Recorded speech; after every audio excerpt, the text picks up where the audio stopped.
when I was lifting weights, man. Listening to the Isley Brothers and shit. Man, you need to try it, bro. Just the vibe is different, bro. Listening to them and lifting, dog, I swear.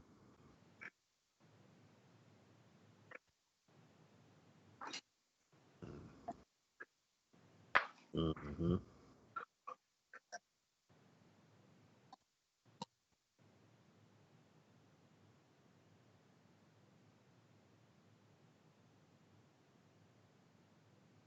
I don't know which one.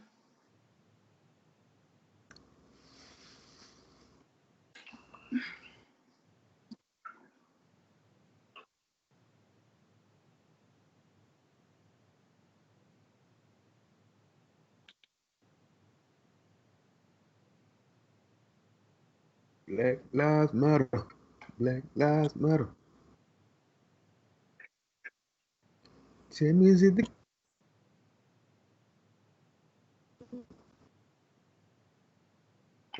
said my pen?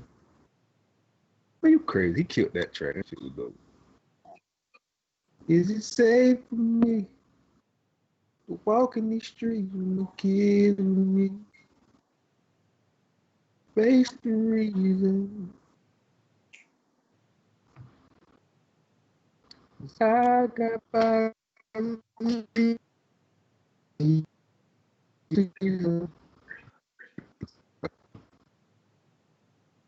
I hate him, bro. I hate him. There cats be hating.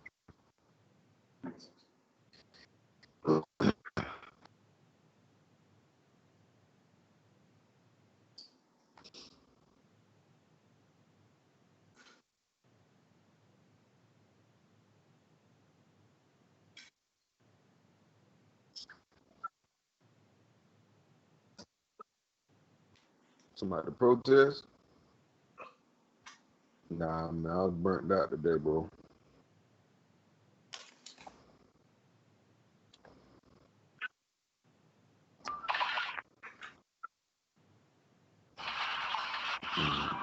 What in the?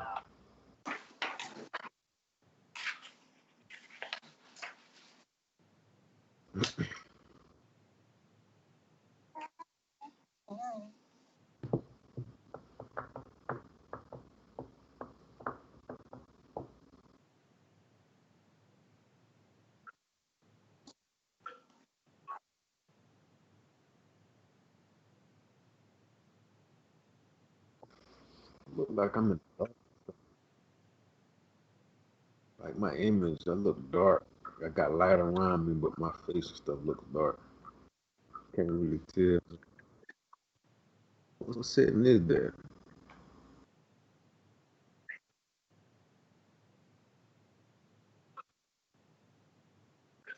This is the top result. What my phone is at? What?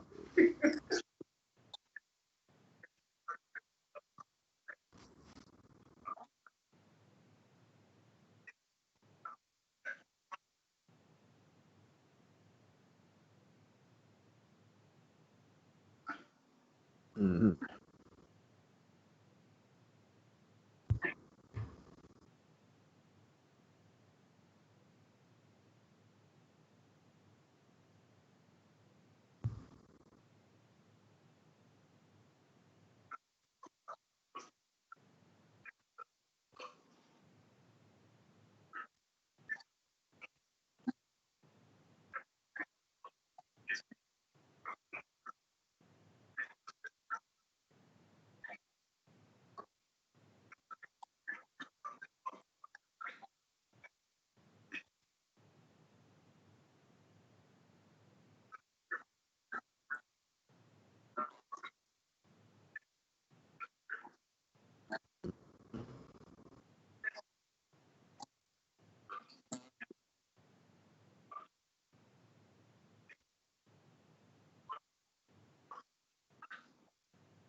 Don't play with her. You will get shot.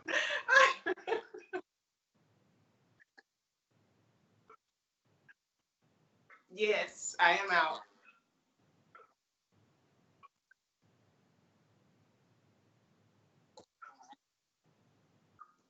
Mm.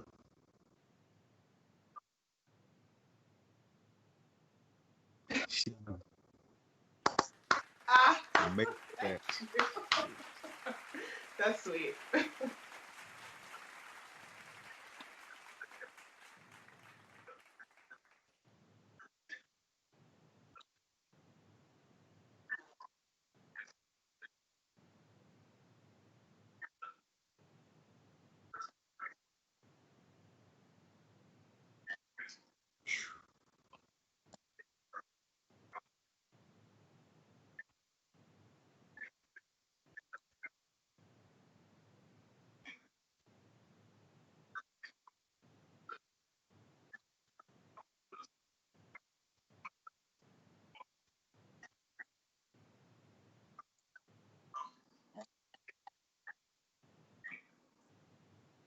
Mm.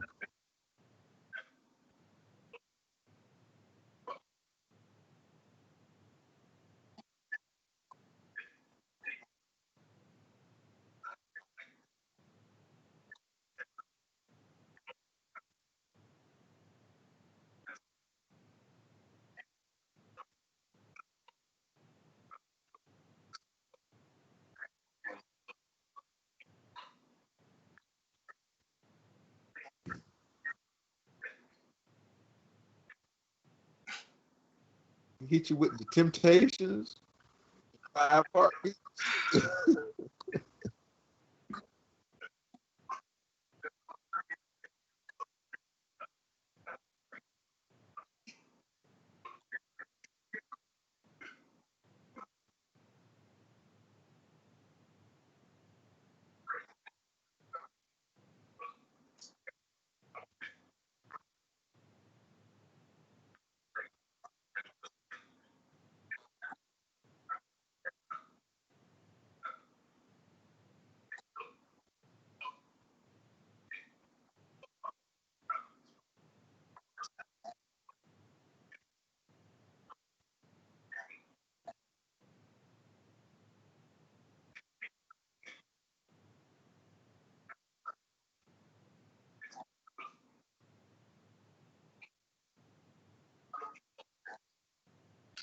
So, I mean, it's very important to understand that, you know, the African American culture has a history of systematic oppression. So, that basically means, and I'm going to just read my note here, is a historical antecedent, and it is intentionally disadvantaging groups of people based on their identity while advantaging members of dominant groups, gender, race, class, sexual orientation, and language. Unfortunately, growing up in Vidalia, Georgia, this is and has been like a part of our culture. We see so much of, like you were just explaining, in the rural parts of Georgia, just on TV or in our interactions with the police officer. We internalize those things. So that becomes a part of what we know to happen with the police officers, which has transition into the world. As we can see now, it's not just in rural South areas, it's all over the world where people have either encountered or seen it on social media or have someone in their families or friends that have these very negative interactions with people of authority, and the systematic oppression has really caught a fire. So the best thing to do when you see that happening, because what will happen is first we'll have sensations. So yeah, you're right. Every time you see the police officer, because of that memory that you have, and because it has been implanted into your mind, you'll have these sensations like, oh snap, my heart is beating faster. My mind starts to race, my hands start to get, sweaty palms. Then you recognize, oh my gosh, I'm feeling nervous, I'm feeling anxious. That is the very first step, and I'm glad that you already have that first step down pat, because the next thing to do is start coping with it.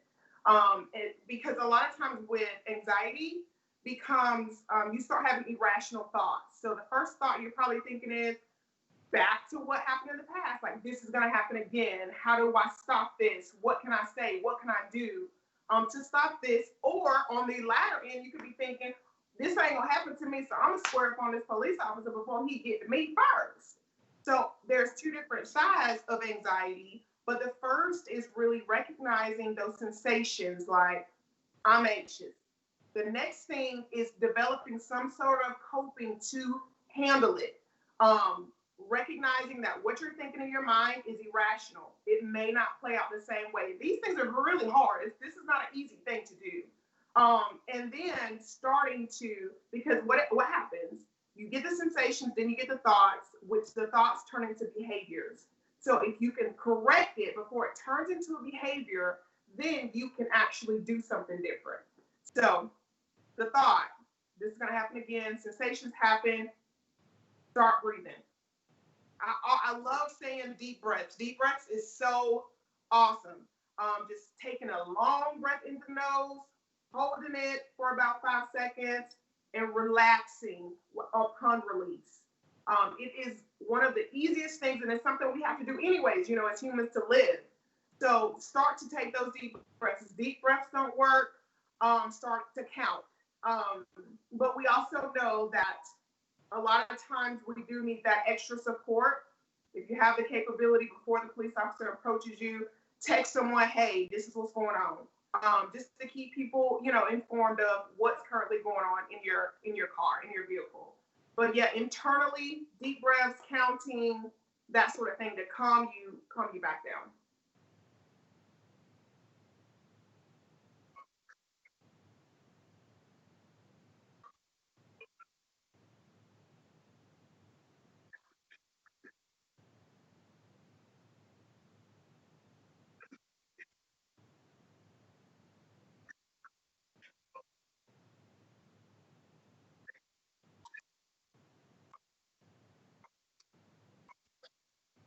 Mm-mm.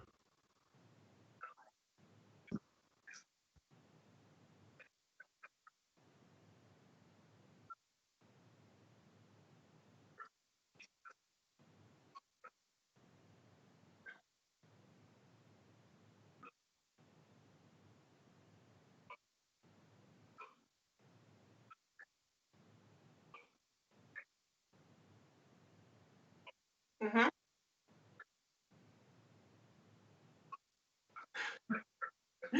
Thank you.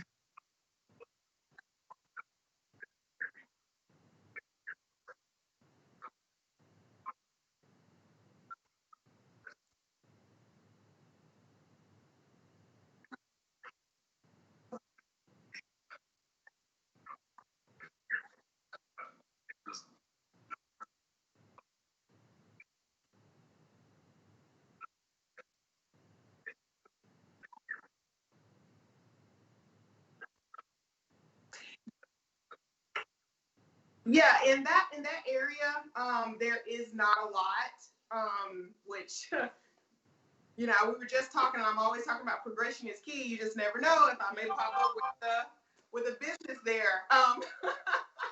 But honestly, we are coming out. I think as we are what do we call millennials? The millennials, we see that this has been a norm. So typically, when you think about a therapist, for me, what comes to mind is some old Caucasian woman. That's what comes to mind. It just baffles me, and I love it when I have a client that comes in and they're like, "Your name's Latoya, and you're black, and you're young." Yep, all of those things, you know, because I can not only identify with African American struggles, but I have the capability to learn from other cultures to help them as well. So no, we're not as rare and few and far between as you know most may think. I also have a cousin. She just graduated with her master's in licensed marriage and family therapy, and of course she's African American as well, young. So we are coming out. So yeah, it may be hard to find in the rural areas, but in the city, yeah, you definitely can find an African American therapist.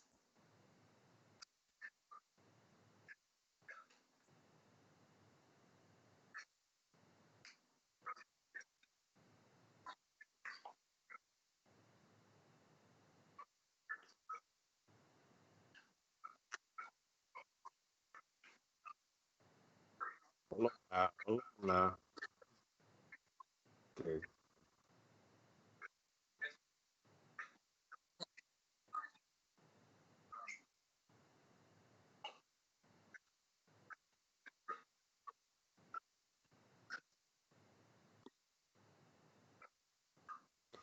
Yeah, to get back to the conversation when you were speaking on our emotional response whenever we're dealing with cops, whenever we pull it over. Okay, we have our response because of fear. So what is the response of the officer who may intends to somewhat hassle this black person that they're seeing, who wants to, you know what I'm saying, impede over their rights, even though they know they shouldn't, who wants to go above and beyond to just, you know, so I guess prove a point and prove their authority over this person. Like, what's going through their mind? And honestly, I wish I could answer that question, but I honestly feel like you answered it. It's fear. I have an uncle who worked, and I also know a few police officers myself, African American as well. And I think the standard of norm and what's taught, and this is just a thing. I'm not a police officer. I don't know what they could be really thinking. But the first thing is, I'm gonna make it back home to my family. So, because we are seen, and honestly, I can't answer this question on why we're seen as such a threat, besides the fact that we have been oppressed since slavery began in, let's see, 1619. Yeah. And now we are big, beautiful, and we have the capabilities to have millions of dollars. So, of course, there is some fear going in their minds because they're like, how are they able to survive? This race should have been gone by now, extinct by now, sent back to Africa by now, So yeah, I think it is. Like, let me prove how macho I can be. And it really is taking their power and advantage. It's not fair, it's not okay, but the biggest thing that we can do as a culture is to understand that and not respond, because we already know we're superhuman. And that's how I had to break it down to my son. I have a 12-year-old son who's one day going to be viewed as this. He's full African American. And I told him, I said, you will become a superhero. You have the ability to do everything. You are more athletic, you are more handsome, you have more charisma, you have more everything than these other cultures. So of course there's fear. Mm. Mm-hmm. Yeah.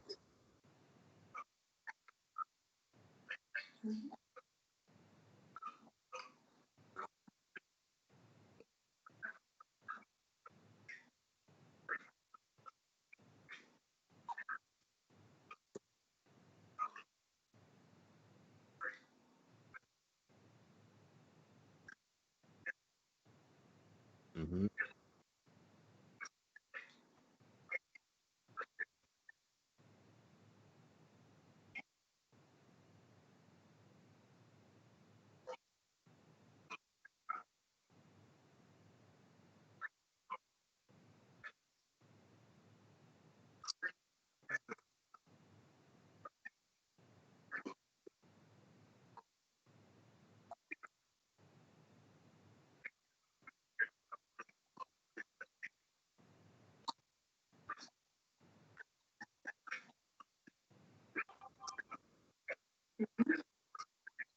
Mm.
Honestly, we're advocating at this point for social workers to work hand in hand with the police officers.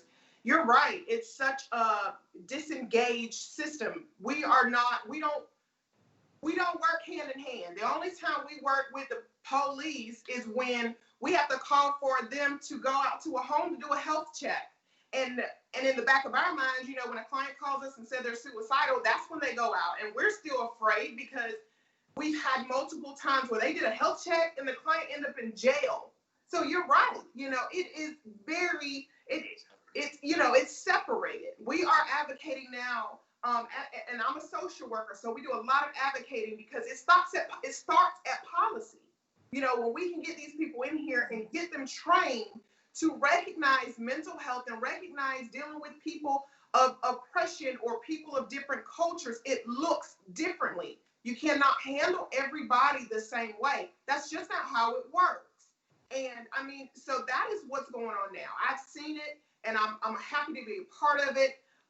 But you're right, you know, these people, and then again, when some people become police officers, they only do it because they got this power. There's a diagnosis for that, and I have met one who is clinically narcissistic personality disorder, and that is the individual who just perceives themselves as so great and so high, and they have this false sense of power, and the law behind them. Yes, they become police officers, and yes, they are the worst ones. So you're right. We need more social workers, more therapists. They need to be working hands in hands with these people because they don't know. So what's the psychological program that police go through before they get vetted to become an actual, you know, on-duty officer? Like, how do they get vetted psychologically? They do. Yes, they go through psychological testing, but you know, people with personality disorders and people with other things, they're aware of these things. It's not something that they're not aware of.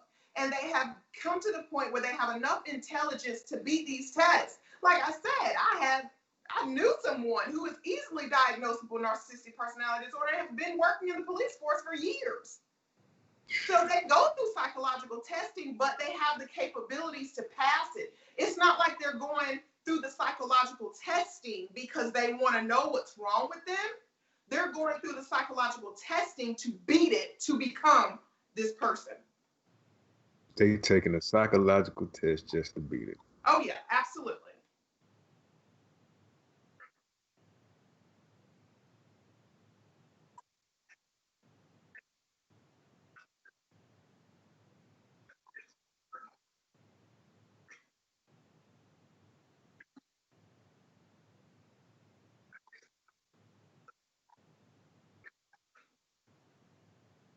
And that could happen. Now you have to think about when we all come, therapists, psychologists, psychiatrists, we come from evidence-based practice. And these assessments have been researched, studied, and went through numerous testing and trials with different experiments and clinical groups. This takes years. This is simply not a quick fix. The best thing for us right now is just be aware. Knowing these things is the best thing for us to do. Yes, of course, we can, you know, look at it a little differently, but unfortunately that could take 5-10 years down the road. That's just how it works. You know, that's how it works when you're talking about physical health. That's just how it goes.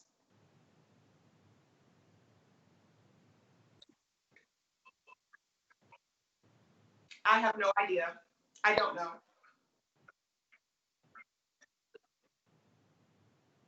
It could be, and I do believe, and don't quote me, that they only have to do it one time because there's this long process of things they have to do, and it could be that they only do it one time unless they have killed someone or have been injured, and then they have to reassess. But yeah, typically it's not done a lot.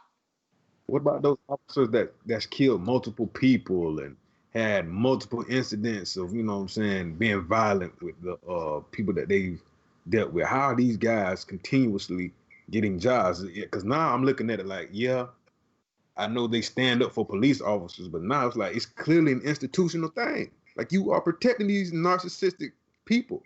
So now it's looking like, okay, you kind of want them out there to try to, I guess, vet crime in a way that other cops who don't have that type of mentality will go. You think that's what's going on too? It could be a numerous amount of things. It could be the fact that they're going to keep them on board because they know their cousin's uncle, father, daddy. Like, it could be a numerous amount of things. It could be a number of things. You don't have, like you guys were talking about, a lot of people that's going, African Americans, they want to be the feds. They're like, they don't bang with the police. Why would I want to become one? But that is the absolute way to counter-react it. That's the way to do it. You're not a part of the problem. You are a part of the solution at that point, because you can educate others. You can stand for what's right. People, it's really hard to follow someone who's doing right. It's easy to follow someone who's doing wrong.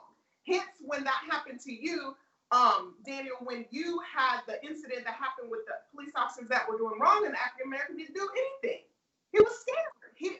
It's easier to follow the ones that are doing wrong. But if we place ourselves, hence Black Therapists Matter, into these fields that are so dominated by the opposite culture, then we can see more change. That's how that happens. So it could be a numerous amount of things. Yep, they could be keeping them because they're like, well, shoot, we ain't got enough numbers. We ain't got nobody else to be on duty.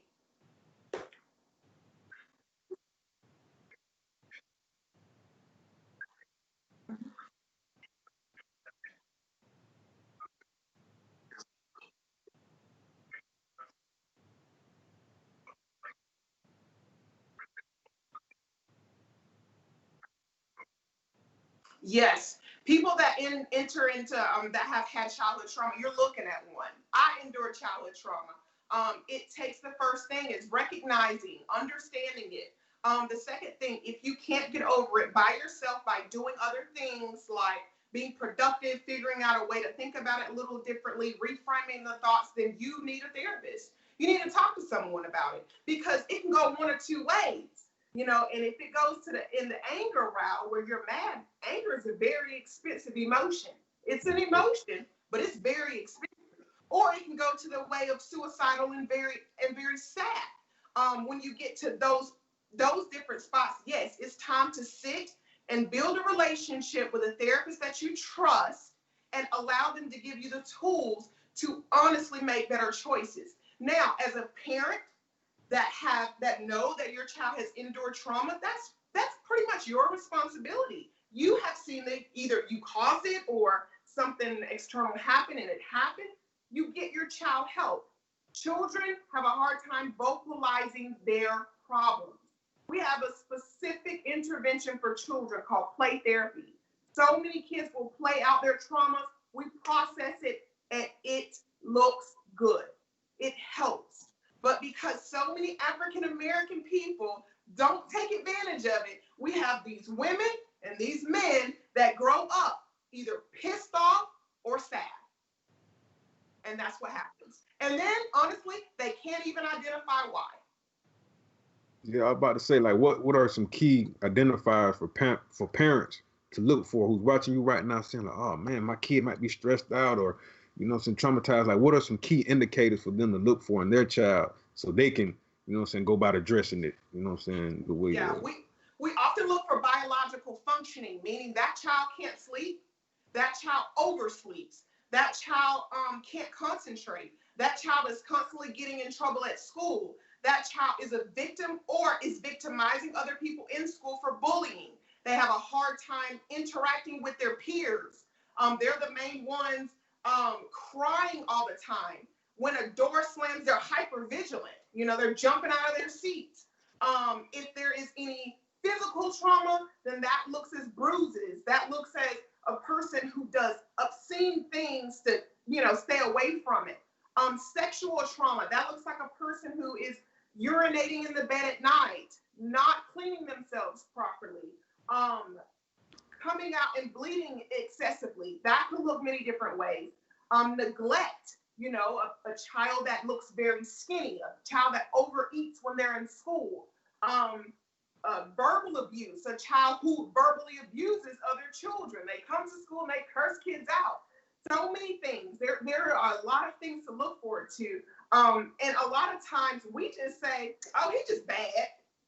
Mm-hmm. No, he's not just bad. Some of these are either learned behaviors or defense mechanisms that this child has had to learn in order to cope with their environment. There's a defense mechanisms. Yes, sir. Yes.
Yeah, and we honestly can't. We'll never know that.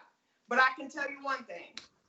Desensitization is what we use in therapy. Desensitization is exposing something to a stimuli, meaning that George Floyd video so many times that a person no longer feels empathy or compassion for it.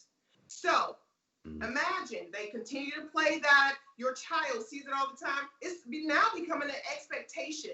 But one thing for certain, two things for sure. If you, as an adult, are bothered by it and you have other protective factors, imagine. And a protective factor is you have the ability to go for a jog, or you have the ability to hang out with your friends and talk about it. You have the ability to do something to relieve that stress, right? Imagine a child not having those protective factors and having those same experiences. It's going to come out differently. It can either be internalized or it can come out externally. So as a parent, it is up to you to, figure out how you want to parent and how you want to educate. But we don't have to expose our children to all of that stimuli, because you don't want them to get used to it. You don't want them to think that this is anything but abnormal.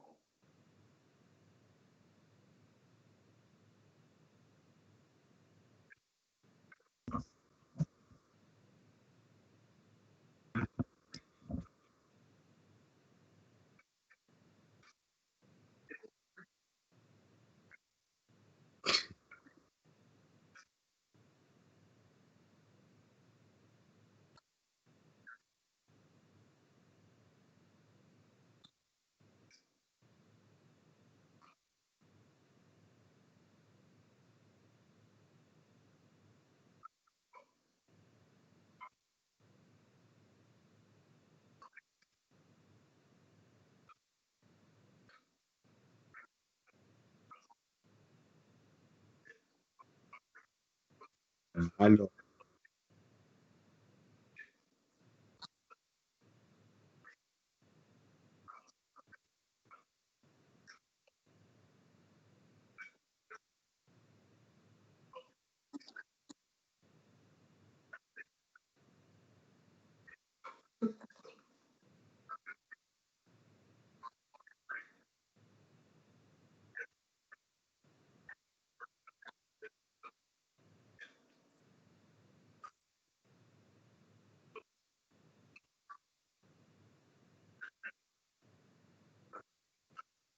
Yeah.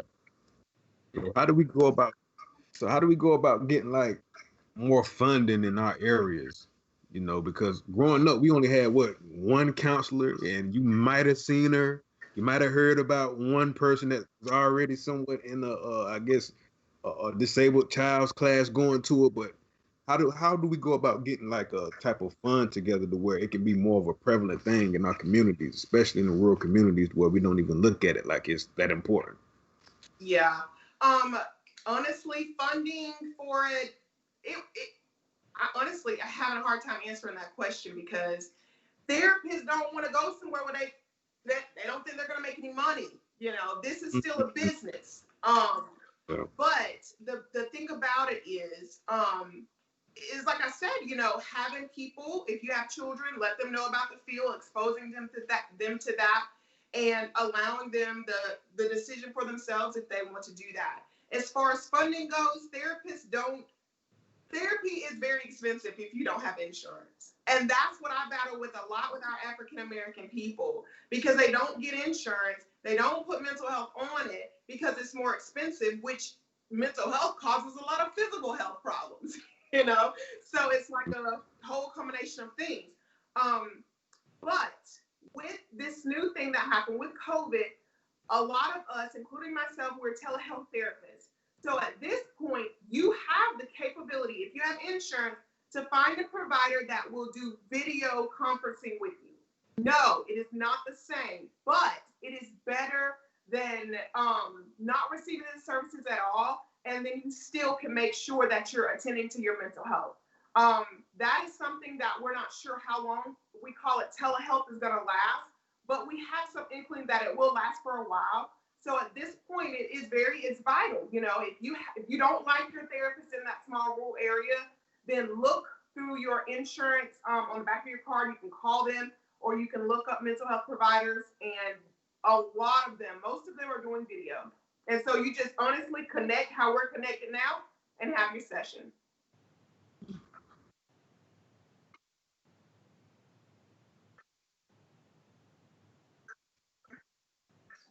Hmm.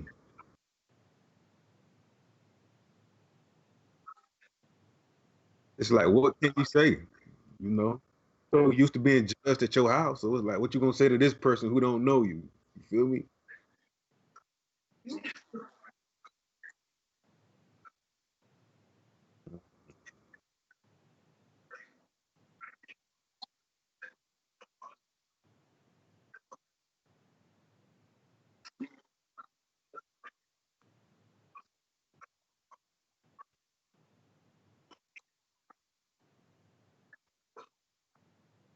So I want to interrupt you by saying ethically, we cannot do therapy on people we meet or we know. It's not ethically or morally correct. We cannot do it. So, which makes the probability of you finding a therapist even smaller because it's a small town. But another thing is the beauty of therapy. This is your best friend that you can tell anything to without judgment at all. I'm talking about, like, I tell my clients, you can come in here and tell me you robbed the store, and I cannot say anything. Now, I might ask you why you robbed the store, and we're going to work on that, but you can tell me that. The only time we break confidentiality is when you are suicidal or homicidal. And if there is a child who is currently experiencing abuse, that's all. Now, you can come in and say, I killed someone. I can't say anything. Now, you come in and say, I'm going to kill someone. Then I have to say something. Yes. That's about wordplay. Now, that's not promoting violence in any form or fashion, but that's legit how confident everything you say with this therapist stays.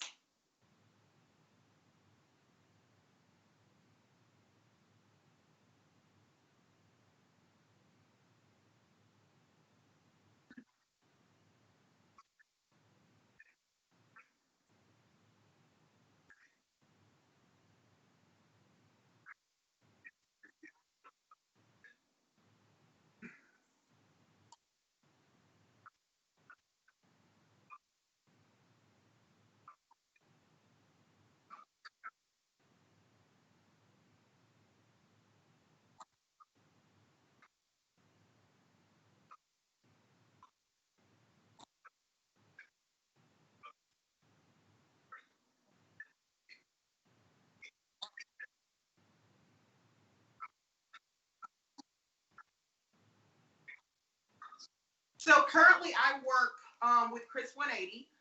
It is a nonprofit in Atlanta. I work out of the Gwinnett office. It's very prominent. Everybody knows about it.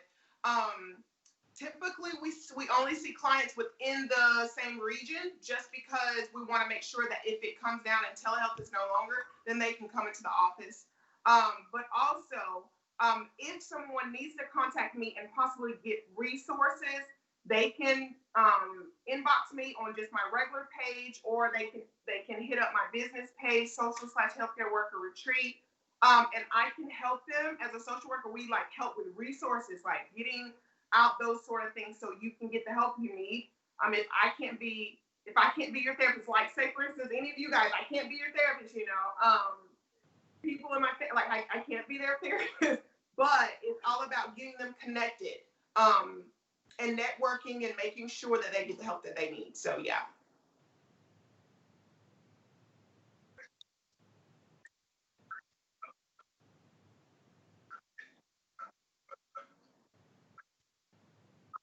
No, no, like I said, the only other restriction would be, like he said, about funding, making sure that they can pay for the services because it is expensive.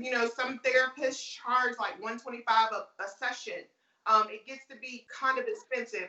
But the only thing that would that where we couldn't work with someone is, it's just simply put, we know this person, or we're simply, this person has such a complex disorder, we're not competent, like we just simply don't know.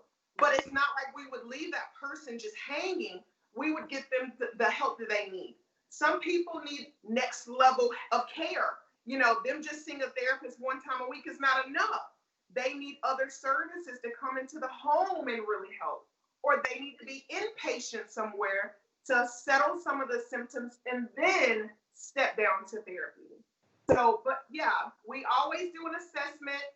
That's the first thing you do when you come in for therapy. And that's when we assess the quality of care that you would need. Yeah, man, we can go for hours talking about this, man. So many questions I do want to ask, you know what I'm saying? But I feel like that's for another episode. I feel like we need to do multiple episodes of this because this is something that we really need for our rural areas where we grew up at. Because, like you said, you dealt with trauma. I dealt with my traumas. Mayball dealt with his traumas. I felt like I went about mine in a very productive way. You know what I'm saying? And I hope that more people can learn from the conversation that we have in order to go about it a better way, in order to identify what's going on with them, in order to identify what's going on with their children, because this is something we need. And I want to ask you this last question. How did you go about overcoming your trauma, your trials? So the biggest defense mechanism, and I'm just going to be very vulnerable right now, that I use is intellectualization. Because I have the ability to be smart and know different things, I dive in it and then I use that as my defense. So what I have learned about myself, and therapists need therapy, so I also have a therapist, is that I have this complex where I always have to achieve.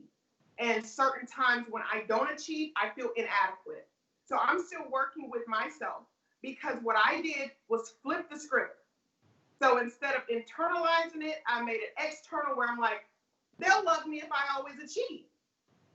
I dealt with not receiving a lot of love, a lot of affection in the home, and I lived in a single parent home. So now my outlook is like, well, they'll love me if I achieve, if I go above and beyond. Hence the reason why in my family, I'm the first one to travel out of the country alone, or the first one to do this, or the first one to have the master's degree, all this stuff, because it's a seeking for love. But in that, I have still been impactful, and I still want to promote what hurt me the most and make sure it doesn't happen to anyone else. So did you somewhat create your second self? Like, I don't want to say it was the scientist Young who came up with the create the second self in order to, like, I guess, become more progressive in your movement. So would you say you created your second self in order to overcome it? Oh yeah, I had to, because after I had my son and I realized that I didn't want him to do or fall or have some of the same struggles, it was no longer about Latoya. It was Latoya the mother. So after I had him, I became, you can ask anybody in my family, a straight monster. Like that's me, that's mine. I'm gonna make sure he has this. I'm gonna make sure he experienced this. I'm gonna achieve. I'm gonna feel love in this way, and that's how it goes. So very much so. And now it's about, at this time, getting back to Latoya, figuring out, dang, what do you like, girl? Like, do you like reading? Do you like doing this? What you like? So. Well,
Well, and that's a great system. That's a great system.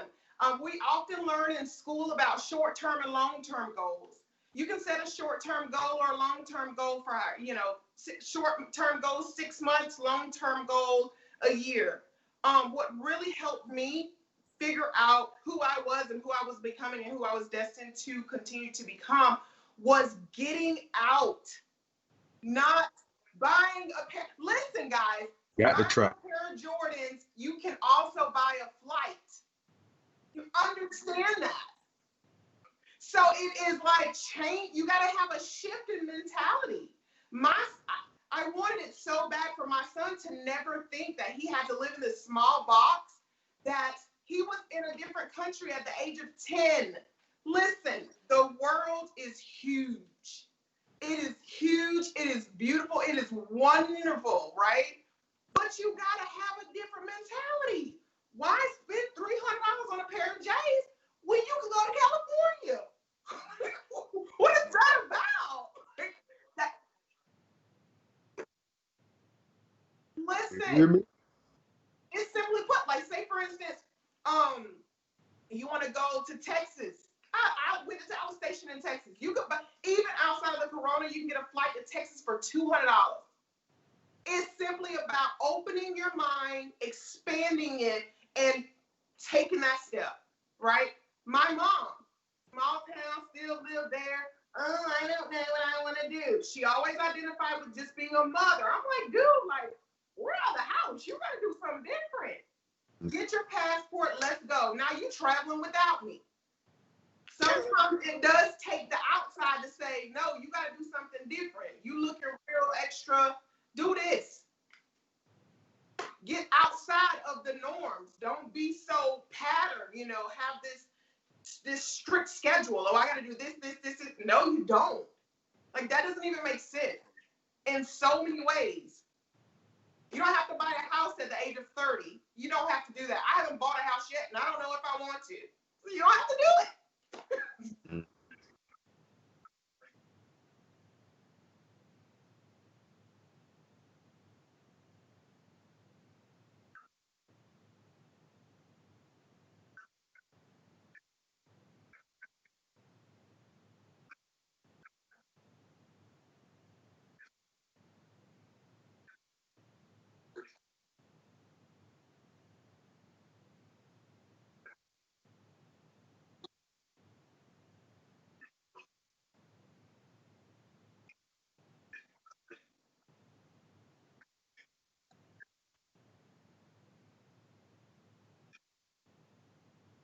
Mhm.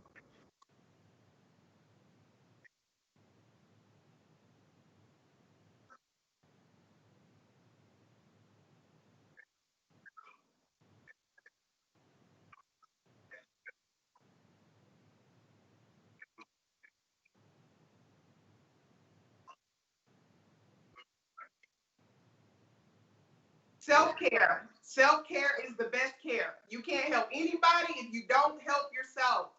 Do something you like, something you enjoy, take deep breaths, enjoy life.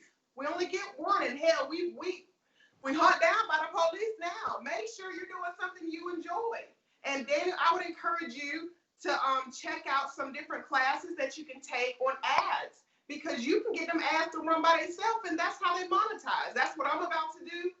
Step and take those classes, those marketing classes, where you can invest in yourself and really do it, and it run itself. So, but self-care, absolutely.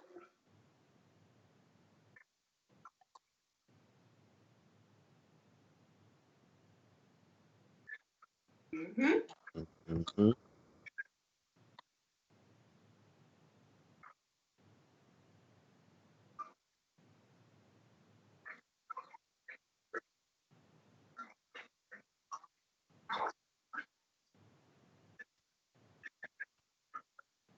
Yep.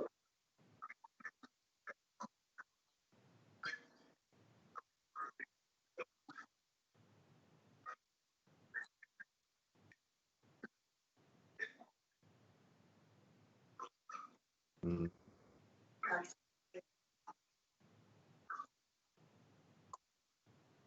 Amen. Thank you. Thank you. Yeah, man, most definitely, man. Now I want to save the rest of my questions for another day because I hope to have you back on the show so we Yeah. can really break down and go into more detail with things, man, for real. Just Yeah. appreciate you showing us love, man, and really staying focused and progressive on what you're doing because you're a true inspiration to the people out here, man, for real. I appreciate that. I appreciate that.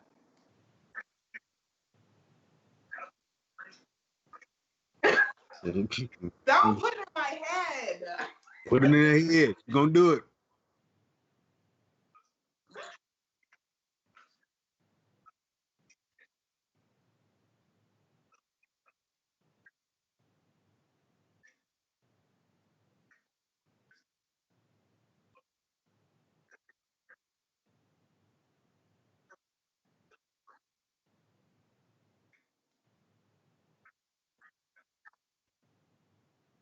It's automated, like you said. I got just the person in mind to make it too.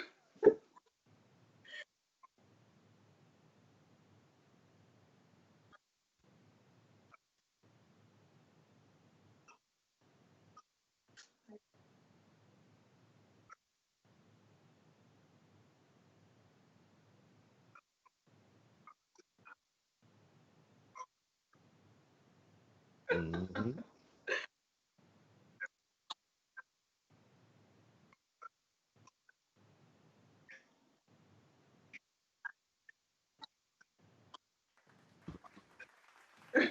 We proud of you, man, for I representing by appreciate. there, man. Thank you guys for having me. I look forward to coming back. So much more to talk about.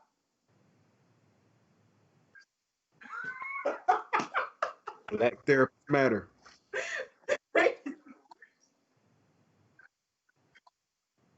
Oh gosh.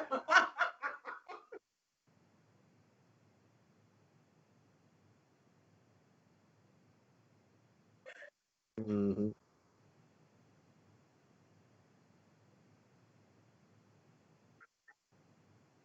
Thank you. Awesome. Talk to y'all soon. Yeah. Bye.